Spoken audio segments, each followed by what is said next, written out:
ये मैंने शेर यहाँ रखा और ये तेरी बकरी मरी। क्या मैं मालिक जीत गया। आप मेरे सारे बकरे बकरियां खा गए। अरे बकरे से याद आया छोटू, बच्चे आ रहे हैं ना, अब 2 दिनों तक मेरा खाना पीना बंद हो जाएगा। तूने आने से मना कर दूं क्या?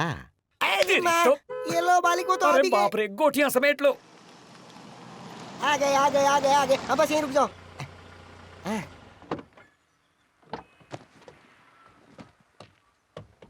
हैं? मालिक नई कार ली है क्या? हे, इससे तुझे क्या लेना? पापा कैसे हैं अब? अब आप अंदर आके खुद ही देख लीजिए ना।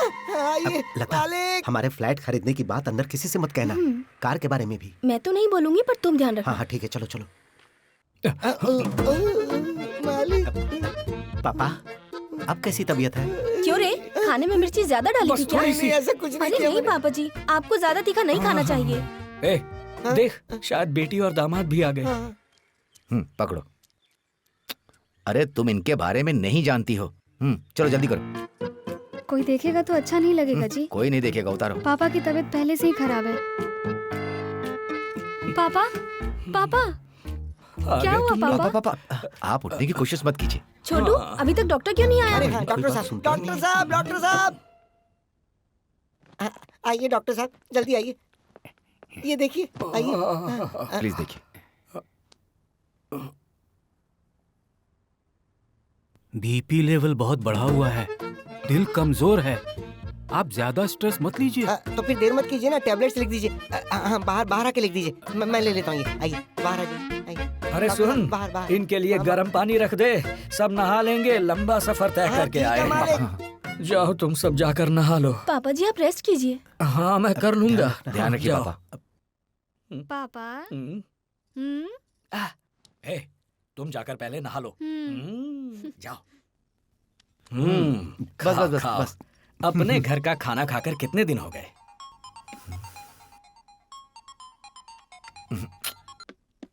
कर लो, बात कर नहीं लो। पापा जी, कल सुबह तो हम लोग वापस जा ही रहे हैं।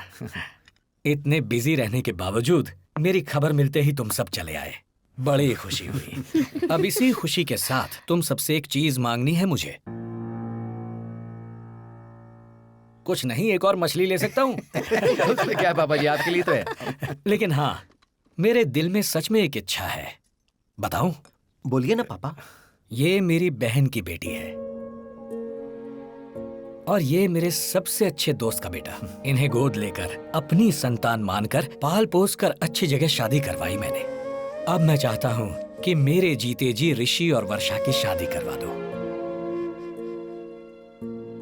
देखो, खून का रिश्ता तो दूर दूर तक नहीं है। आज रात अच्छी तरह सोच लो, कल सुबह मुझे बता देना। अभी ये सब किस लिए पापा? वैसे भी आपकी तबीयत ठीक नहीं है और हमें भी कल सुबह जल्दी निकलना होगा। मतलब वो दोनों तो अभी जॉब ही कर रहे हैं ना, इतनी जल्दी शादी क्यों? आजकल के बच्चे जल्दी शादी नहीं करते पापा। अरे भाई, मैं फौरन शादी करने के लिए थोड़े ही कह रहा हूँ, अभी बात पक्की कर लेते हैं, अच्छा रहेगा। ओह, अच्छा वैसे है ना? ए सुन, जान की बेटी की गाड़ी में सब्जियां रखवा दी? रख दी हैं। अरे मुरली की गाड़ी में भी सब्जियां रखवा दे। वही रखने जा रहा हूँ मालिक। अरे तो जल्दी रखना। अरे राजू। अरे चंद्रभान आओ। बच्चे अभी निकलने वाले हैं। हाँ, आओ मिलो उनसे। अरे पापा जी। चाचा जी, अरे पापा बैठो, बैठो। आप भी हमारे साथ हैदराबाद चलिए ना। अरे यहाँ हैं ये लोग मेरा ध्यान रखने के लिए, तुम बैठो। पापा जी को ना समय पर दवाइयाँ दिया कर। हाँ ठीक है भाभी। अब बताओ, कल जो मैंने कहा था उस बारे में सोचा? वही बच्चों की शादी के बारे में। अब हम तो राजी है पापा, एक बार उनसे भी पूछ कर देख लीजिए। दामाद जी सोच लिया? कल आपने सही कहा था पापा, पहचान में शादी करेंगे तो बेफिक्र रहेंगे। अरे वाह, सब राजी हैं। तुम बच्चों की चिंता छोड़ दो, उनसे मैं बात कर लूंगा।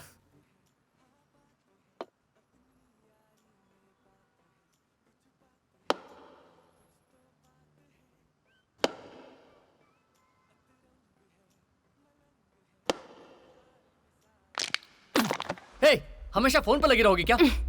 मैं नहीं, तुम लगे रहते हो। तुमने जब अपने फोन पर शेयर्स देखे, मैंने कुछ नहीं कहा, तो तुम क्यों बकवास कर रहे हो? जो है वही कहा है, हमेशा तुम फोन पर ही चिपकी रहती हो।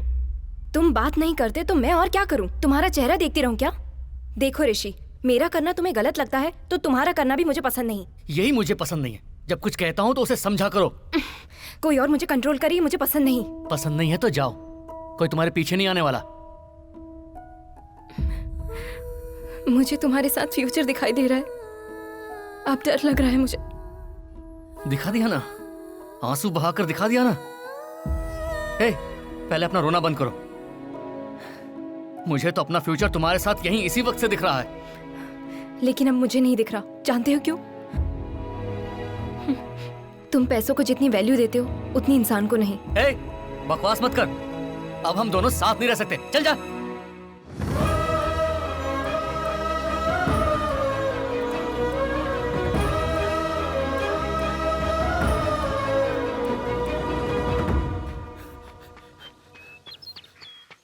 ओ बालचंदर, क्या हुआ?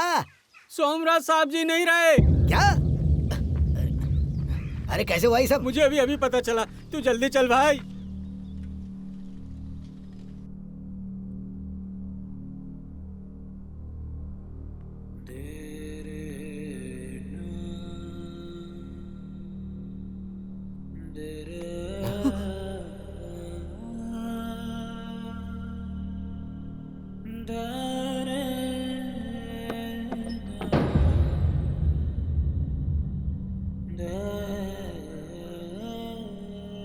बहुत हंसमुख आदमी थे, कितने भाग्यशाली हैं, नींद में ही चले गए। कहता था हमेशा हंसते रहना, वही असली सेहत होती है। और अंत में सिर्फ उसकी हंसी रह गई हमारे बीच।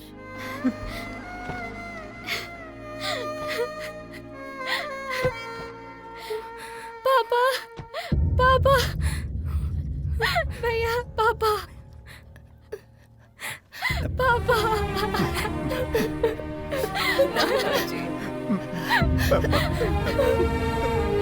भैया, पापा, भैया।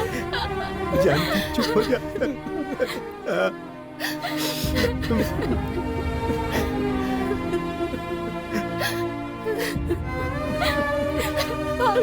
दामाद जी, अंधेरा हो रहा है, अब लेकर जाना चाहिए। आज सुनना बेटा, वर्षा, पापा जी को लेकर जाना होगा।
ये दिया 13 दिन तक जलना चाहिए,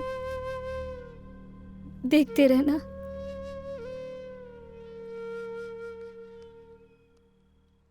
सुनिए जी, चाचा आ रहे हैं।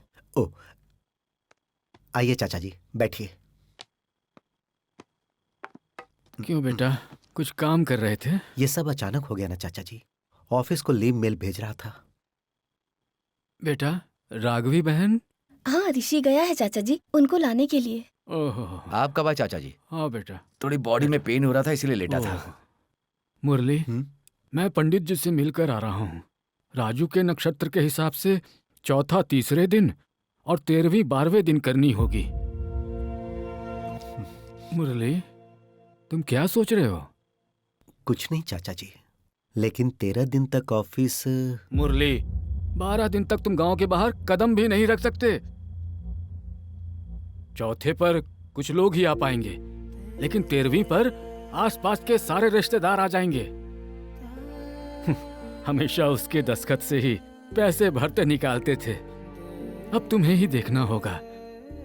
अच्छी तरह से काम हो, इसलिए पैसे भी कुछ ज्यादा ही खर्च होंगे। हम अकेले तो नहीं कर पाएंगे। भाई साहब को आधा करने के लिए बोलिए। पैसे लगाऊं? मैं क्या उनका बेटा हूँ? उधार चाहो तो ले लो। ऐसा कैसे भाई साहब? हमारे लिए जो किया वो आपके लिए भी तो किया है ना? वो उनकी जिम्मेदारी थी, मेरी नहीं थी। तो ये भी आपकी ही जिम्मेदारी है।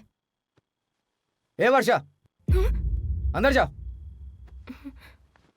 देखो बहन जी, हम तो सिर्फ शामिल हुए हैं। ये आधा आधा हिस्सा कैसा, और ये जिम्मेदारी कैसी? सुनिए, जिम्मेदारी समझकर देना है तो दीजिए, नहीं तो नहीं, लेकिन ऐसी बातें मत कीजिए। मेरे पापा के मरने पर दिया था क्या? ये भी वैसा ही है। मैंने कहा आपके पास पैसे कम है तो उधार दे दूंगा, यही कहा। तो गलत क्या कहा? वो सब तो ठीक है। आपने हैदराबाद में नया घर बनाया है ना, उसके गृह प्रवेश में हमें बुलाया था क्या? मुझे कैसा लगा होगा? भाई साहब, आपका ये कहना बिल्कुल ठीक नहीं। पिछले महीने हम आपके घर पार्टी पर गए थे, हमें देखकर आप अनजान बनकर चले गए, तो उसे क्या कहेंगे आप? लता बेटी, तुम शांत हो जाओ।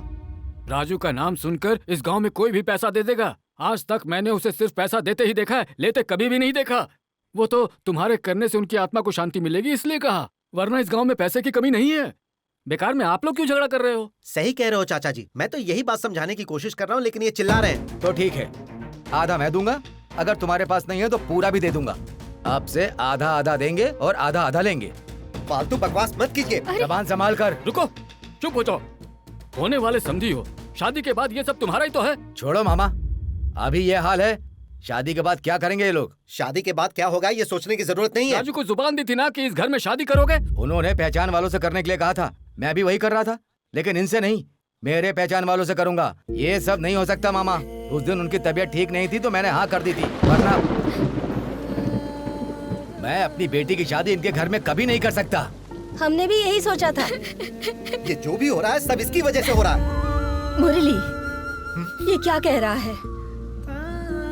अरे भैया को गए एक दिन भी नहीं बीता, तुम लोग लड़ रहे हो? अरे ऐसा बर्ताव करके उन्हें और मत मारो। इतना पढ़े लिखे हो, उसका क्या फायदा बोलो? रोना बंद कर और अंदर चल।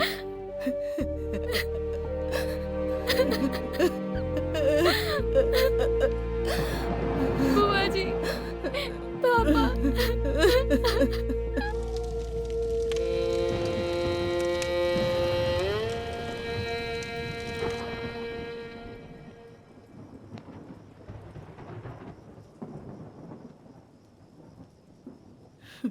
तुम दुखी मत हो। मैंने आज तक कभी सोचा नहीं था कि बच्चे ऐसी बात करेंगे।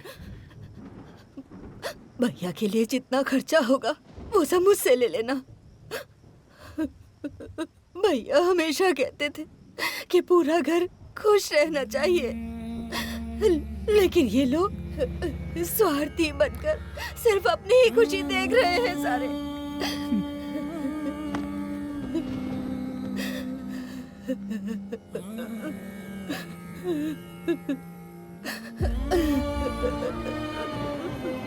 मत रो नानी माँ। आखिरी बार देख भी नहीं पाई तेरे दादा को। ऐसे रिश्तेदारों का क्या फायदा जो भाई की मौत की खबर दूसरों से मिली।